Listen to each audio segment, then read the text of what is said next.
what is frustrating is she can say things like Republicans want to defund the police. She can say things like no Americans are stranded in Afghanistan. She can say these verifiably false things, which no press secretary should be able to say because they're just simply not truthful. And then you compare that, and they just let her get away with it, very few fact checks. Compare that to like when I said the science should not get in the way of opening schools because the science is on our side. Jim Acosta can take the first half. Yep. The science should not get in the way.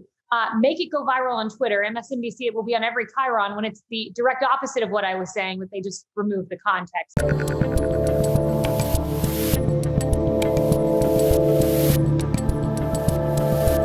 I'm Dave Rubin, and joining me today is a former White House press secretary, co-host of Outnumbered on Fox News, and author of the brand new book, For Such a Time as This, My Faith Journey Through the White House and Beyond. Kayleigh McEnany, finally, welcome to the Rubin Report.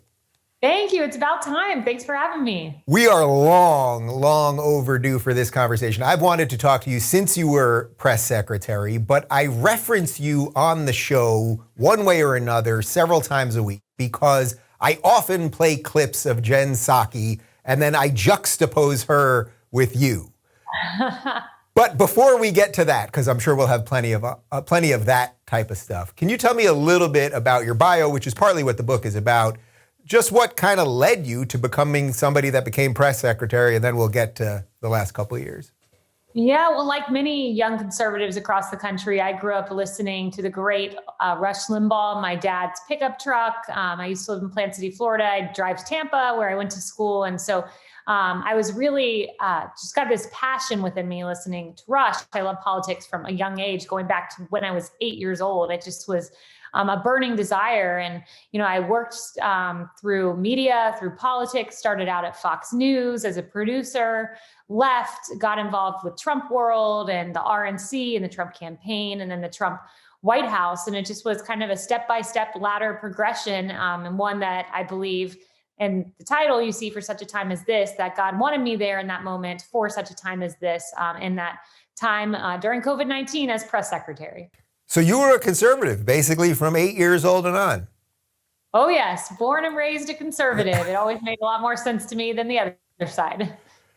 I've come to agree with you. All right, so let's talk a little bit about the press secretary portion of this, because I find the press secretary, the job itself to me is like one of the most fascinating jobs on earth. That in essence, you have an administration that has talking points. You have reporters that are supposed to be asking you contrarian questions. But in your case, it was like, it wasn't just contrarian questions. It was trying to basically destroy you guys every day. What were some of your kind of guiding principles as you would, go into that room every day? So when I first thought about taking the job, I came in and I thought, I'm going to give the press a chance. I know who I'm up against. This is the liberal media. I know they're going to be unfair. I've watched what they've done to Trump for 3+ years. But I said, let's give it a chance. And I said, I'll have a red line. Should they cross that red line of going personal with me, I'll be prepared to fight back, do so politely and gently and gracefully, but I will fight back and I won't be pummeled and run over. So my dad said to me, come up with a motto for your office. And I said, offense only. That's our motto. We're going to be on offense. We're not going to be the Republican that lays down and takes it. We're not going to be the administration that, loses an argument. We're going to be the administration that brings the truth to the American people, but brings what I think is what is needed most with this press corps, accountability with a capital A. We'll read their headlines to them because I believe in accountability. So we'll fight back. Offense only. That was our motto. It's the whole title of a chapter in my book. So you did just that. I mean, you would read headlines back to them. You would call them out on stories that they butchered or ignored. You'd show video clips. I mean, nobody really, I don't think, did that before you, and Psaki certainly doesn't do it since. Show video clips exposing the nonsense that they were putting forth.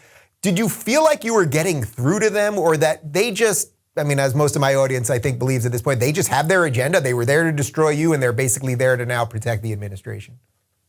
Yeah, I think I did get through to them. I remember it was my second briefing. It was the first time that I kind of read headlines back to them because I told you that red line was crossed. Yeah. Jeff Mason asked a very personal question, a out of context video clip that based on a remark that I made before COVID hit, back when Fauci was out there saying, oh, COVID has a minuscule threat to our country. I was echoing that same line. And they took that and asked me about it in briefing number 2. And I had conveniently just read all of their misinformation on COVID literally right before going to the podium. So I had that tabbed and ready to go. And Jeff Mason, who's actually a nice person, so I feel bad that he was the one that the headline reading happened to.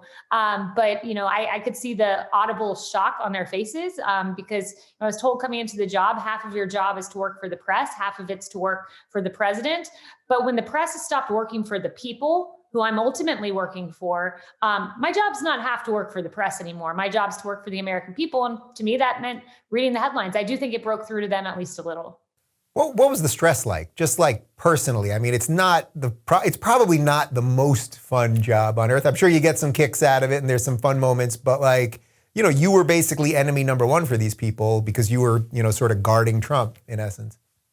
Yeah, I mean, there were definitely stressful days. Like one that comes to mind is I was literally about to go to the podium. I think it was 1:00 and the Woodward book dropped, the audio recordings on CNN. So you can imagine I prepared a whole briefing on whatever else the news of the day was. And moments before my briefing, it's almost as if CNN had planned it, the tape dropped. And so very little time to prepare. I didn't have time to call people across the administration, just had to do the best I could. So days like that are stressful, but I will say, we had a lot of fun. And I think that's why I believe my press shop excelled, is because we had fun with the press. We loved brainstorming all the ridiculous things they could ask us. And oftentimes we would find the absolute hardest question to answer. We'd identify it, but because most of them don't do their homework, usually the hardest question was never asked. So I've heard you answer this question before, but can you talk a little bit about what Trump's relationship with you was like? Because you were basically the filter to the press if he wasn't just jumping on Twitter. Yeah, so he was very appreciative of me. I think he loved the way I held the press accountable and liked my style. So, I mean, I remember reading about his relationship with members of the administration before I came in and what a hard boss he is. And he's menacing and angry and all these things that, the press said about him. And look, certainly he expected a lot from you. And I would hope a president expects a lot from any staff. But he was fun to work around. He appreciated what I did. He would always compliment me. So it was kind of like a father-daughter situation, and that I could tell he really cared about me as a person, still does. And, I loved him. He was a great boss. So when you compare your experience to then what you're covering on Outnumbered every day and some of the other stuff that you're doing on Fox with what goes on with Psaki, I mean, I play clips of her every week. It is so clear to me that she doesn't believe what she's saying. She can't, I mean, my line is always, if you asked her what her favorite color was, she would say 4. She cannot say something true. She said, and you can read it on her face. What do you make of the job she's doing, the way the press is treating her? If it wasn't for Peter Doocy, I mean, nobody would be giving her a confrontational question. Yeah, that's right. I mean, comparison, she was asked about the White House cat, the White House dog being involved in a fighting incident, the Air Force One color scheme. I mean, I was asked about the drapes. Don't forget about the drapes. Yeah, the drapes. I mean, yeah, it's crazy. But what is frustrating is she can say things like Republicans want to defund the police. She can say things like no Americans are stranded in Afghanistan. She can say these verifiably false things, which no press secretary should be able to say because they're just simply not truthful. And then you compare that, and they just let her get away with it. Very few fact checks. Compare that to like when I said the science should not get in the way of opening schools because the science is on our side. Jim Acosta can take the first half. Yep. The science should not get in the way.